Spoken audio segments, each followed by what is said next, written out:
శ్రీపాదరాజం శరణం ప్రపద్యే. ఓం నమో నారాయణాయ. శ్రీమాత్రే నమః. మాఘపురాణం అధ్యాయం 19. వ్రతాదులు చేయదగిన ప్రధాన తీర్థములు. మునీంద్రులారా, మాఘమాసంలో మార్కండేయుడు ఏ ఏ తీర్థములలో స్నానము చేసెను, ఏ ఏ దానాలు సలిపెను, ఏ ఏ దేవతలను ఆరాధించెను ఎరింగి సర్వమానవులు అటులే చేసి ఇహ పరంబులు బడయదగిన వారు కాన వానిని గూడి వివరించద ఆలకింపుడు. మాఘవ్రతం ఆచరించుట ప్రారంభించుటకు స్నానం మొదటిది.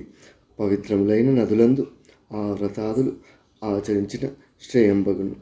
నదులు లేని గ్రామాదులలో చెరువులు, దిగుడు బావులు, కాలువలందైనా స్నానాదులు జరపవచ్చును. మాఘమాసం మొదలైన పర్వదినములలో ప్రతి చిన్న జలాశయమునందు పవిత్ర గంగ నిలిచియుండునని ఆర్యులు వచించియుండిరి. పడమర నుండి తూర్పుకు పారడి ప్రవాహంబులను నదులందురు, తూర్పు నుండి పడమరకు పారు ప్రవాహంబులను నదులందురు. మాఘమాస వ్రతమై కొద్ది జలాశయమున నెరపినను ఫలప్రదములే గాని అందు కొన్నింటిని ముఖ్యంగా పెద్దలు పేర్కొని ఉందరు. 1. ప్రయాగం. ప్రయాగలో స్నానం చేసిన వారు పుణ్య దంపతులగుట నిశ్చయం. వారిని మానవులేగాక దివ్యలోకములందు నిండు వారు సైతం గోచరించెదరు.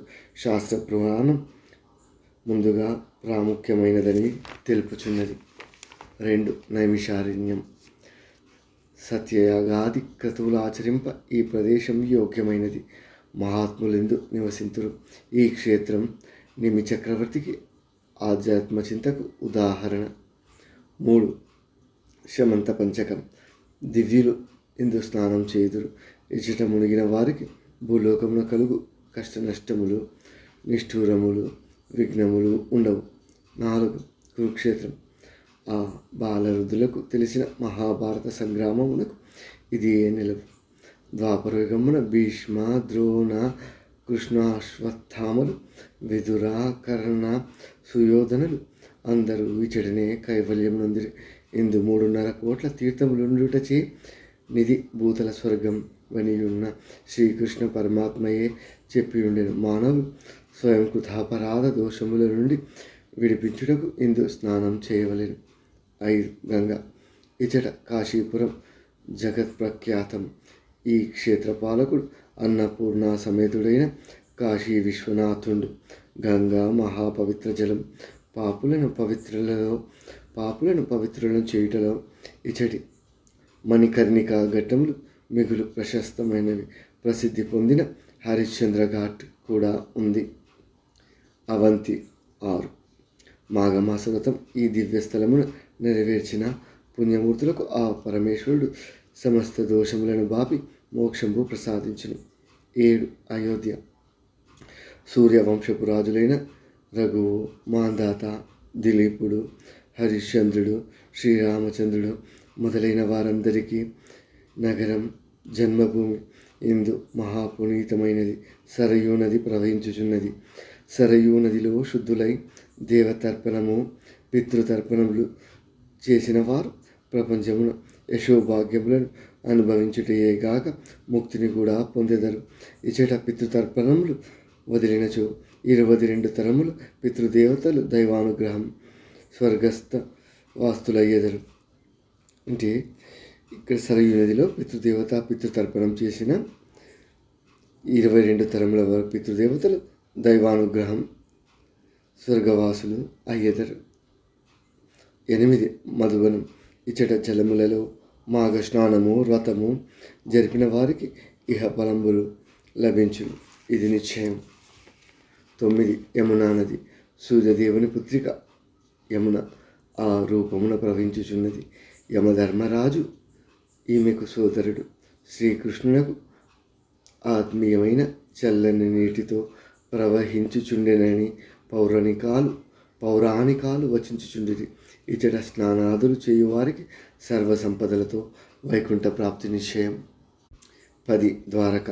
పాండవ పక్షపాతి అని పేరుగాంచిన శ్రీకృష్ణ పరమాత్మకు ఈ నగరంబు నిలయం. పూర్వం జరాసంధుడు అనేక పర్యాయములు శ్రీకృష్ణుని మీదకు దండెత్తిరాగా కంసవైరి జరాసంధునకు భయపడి ప్రాణరక్షణార్థం పారిపోయినప్పుడు శ్రీ విశ్వకర్మ భగవానుని ప్రార్థింపగా ఆ శిల్పాచార్యుడు ద్వారకాపురము నిర్మించి కృష్ణునకు ఇచ్చిననియు, తర్వాత కృష్ణుడెటలను జరాసుని చంపించిననియు పురాణములు ఉద్ఘాటించుచున్నది. మాఘమాస వ్రతమును ఈ ప్రాంతమునందు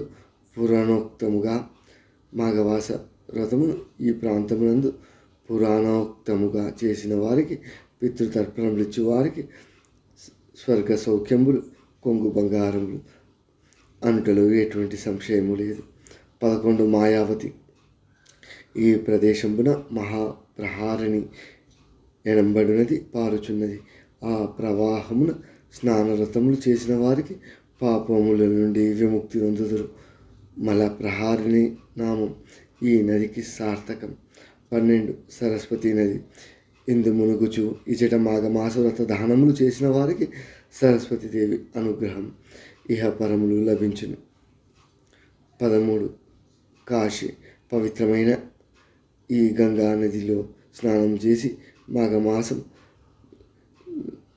నల్లావు నువ్వులు దానం చేసిన వారికి పితృదేవతలందరూ సంతృప్తి చెందుటయేగాక సర్వసుఖంబులను అనుభవింతురు. 14 కంచి. లక్ష్మీనారాయణులు ఈ కంచి యందు నివసించి ఉన్నారు. భూలోకము వారు ఈ క్షేత్రం సత్యవ్రత క్షేత్రమని చెప్పుకుంటారు. వ్రత నియమములు తప్పక ఇచ్చట స్నానములు చేసిన వారికి కోటి విధముల శుభములు ప్రాప్తించును. కావునని అచట దేవాలయములకు పుణ్యకోటి అనియు నామంబు ఒప్పుచున్నది. 15 త్రయంబకం. గోమతి నది ఉద్భవించిన క్షేత్రద్వారముగుటచే ఇది పవిత్ర స్థలం. ఇందు మాఘమాస వ్రత స్నానములు వివరించిన ముల్లోకముల వారికి కూడా ముక్తి లభించుట సత్యం. 16 గౌతమి. ఈ నదికి ఉత్తరముగా ఉన్న గౌతమముని అహల్య సహితంగా నివసించిన ప్రదేశమునకి కోటిపల్లి క్షేత్రమని పేరు. దీనికి శ్రీ రాజరాజేశ్వరి సోమలింగేశ్వర క్షేత్రమనియు, గౌతమ సిద్ధామనియు, సిద్ధ జనార్దన నిలయము అనియు నామాంతరములు కలవు. ఈ ప్రదేశమున ఉన్న ఫల వృక్ష శాఖను కాళ్ళు తగిలించి తల క్రిందుగా రాలిన శుక్రముని భూమిపై మంటలు వేయించి అగ్ని కణములు ఆహారముగా తినుచు తపము ఆచరించి శివానుగ్రహం పొంది మృత సంజీవిని విద్య నెరింగెడు. పిదప మార్కండేయుడు అకాల మృత్యువును జయించినది ఇచటనే. కావున ఒక పర్యాయం ఈ క్షేత్రమున మాఘమాస స్నాన వ్రతములు చేసినను వారికి వరుసగా 7 జన్మముల దోషములు హరించును. 17 ద్రాక్షవాటిక. ఈ ప్రదేశమునే ద్రాక్షారామము అని అందరు. దక్ష ప్రజాపతి క్రతువును వివరించినది ఇచ్చటనే. సప్త గోదావరి నామాంకిత తటాకం కలదు. ఆ చెరువున మునిగి ఒక దినమంతయు ఉపసించి అందున మాణిక్యాంబ భీమేశ్వరుని దర్శించే వారికి ఈప్సితములు తీరును. 18 మురముల్ల. పూర్వం కాలాత్మకాద్రియు దుండెదని ప్రతీతి. ఇచ్చట వీరభద్ర నామమున భద్రకాళి యుక్తముగా వీరభద్రస్వామి వెలిసి ఉన్నాడు. గోదావరిలో మునిగి స్నానవ్రతములు చేసిన ఉభయ లోక సౌఖ్యములు సిద్ధించును. మరియు శంకరుడు కాలకూటం మృంగిన చోటుయును ఇదియే. కావున నీలకంఠమను పేరును కూడా ఈ క్షేత్రం వెలుగొందుచున్నది. 19 పాదగయ క్షేత్రం. దీనిని పీఠాపురం అందురు. ఏలా నది క్షేత్రమనియు పిలుతురు. ఇందు శివుడు కుకుట రూపమున నిలిచినందున ఇందు స్నానాదులు చేయువారికి పునర్జన్మ ఉండదు. కుంతీ మాధవ స్వామి దత్తాత్రేయుడి గుడి కూడా పాదగయ క్షేత్రంలో ఉన్నది. 20 పంపానది. కాలాత్మమను పర్వతం ఈ నదికి దక్షిణం ఉన్నది. పంప అను పట్టణం కూడా ఇచ్చటనే కలదు. పంపానదిలో మాఘమాసంలో స్నానాదులు చేసిన వారికి శివ సాయుధ్యం తప్పక లభించును. 21 ప్రవాసం. ఇది పంపానదికి సమీపమునందే ఉన్నది. లోక కళ్యాణమునకై శంకరుడు ఇందు లింగరూపం దాల్చిన ఇతిహాసం కలదు. పూర్వం పంచభూతాదులకు ముందు సత్తువునందు ఇచ్ఛాశక్తి ఉద్భవించినది. అప్పుడు దిశలనియు శూన్యములుగా నుండ సృష్టికి మూలమైన అహం జనించినది. అటులే విష్ణువు నుండి బ్రహ్మ రుద్రుడు 5 ముఖములతో పుట్టిన వారి ఇరువురు ఒకరినొకరు చూచుకొనిది. వారిలో శంకరుడు ప్రపంచంలో నాకే 5 ముఖములున్నవి, నువ్వు ఎవరు అని అనగా 5 ముఖములు గలవాడను అని పలికెను. చివరకు వారు ఇరువురు ఘోరముగా పోరాడారు. వారిలో శివుడు తన ఎడమ చేతి చిటికన వేలి గోటితో బ్రహ్మ 5వ తలను త్రుంచివేయగా అతడు అప్పటి నుండి చతుర్ముఖాంతుడయ్యను. పిదప బ్రహ్మ హత్య పాతకమున రుద్రుడు ఆ బ్రహ్మ కపాలమును చేత పట్టుకుని 3 లోకములు తిరుగుచుండ ఒకప్పుడు ద్వారకావనమున భిక్షాటనం చేయవలసి వచ్చినది. ఆ సమయంలో శివుని సౌందర్యం చూచి రుచి భార్యకు వక్రశీల కామభావము పొంది వానిని వెంబడించినది. మిగిలిన మునికాంతలందరూ శివుని మోహించి యుడలెరుంగక వాని వెంట పరుగెడుచుండిరి. ఆ కారణమున మునులందరూ రోషంబునంది శంకరుని పురుషాంగం తెగియుండ మరము పడుగాక అని శపించిరి. అట్లు భంగమై పాతాళమునందు భూమి మీద దశాంగుల ప్రమాణముగా నిలిచినది. మునులను బూడిద చేయగల శక్తి గల వాడై పరమేశ్వరుడు దయామయుడై ఆ మునులకే మేలునరింప తాను ఆ లింగమునందే లీనమై ధావాంతమునకు ప్రాకి 14 భువనములందు వ్యాపించెను. అటు తర్వాత బ్రహ్మ, విష్ణు, రోమపాదుడు, సురలు, యోగులు సమస్తములైన వారు ఆ తేజోమయ లింగం సేవింపగా మహాదేవుడు వారికి దర్శనమునిచ్చి భక్తులారా నేను మర్త్యలోకమున లింగాకృతిగానే ఉండి నన్ను నమ్మి సేవించిన వారికి చతుర్విధ పురుషార్థములు ఇచ్చేదను అని పలికెను. మరియు బ్రహ్మను లోక కళ్యాణముగా యజ్ఞ యాగ క్రతువులు క్రమముగా జరుపుటకు నన్ను పూజింపు. విష్ణుదేవ ధర్మపాలనం చేయు క్షత్రియ పాలించుటకు నీవు నన్ను అర్థింపు.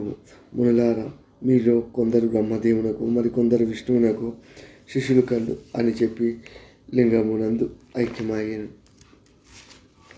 జయ గురుదేవదత్త. శ్రీపాదరాజం శరణం ప్రపతి. మాఘపురాణం 19వ అధ్యాయం సంపూర్ణ.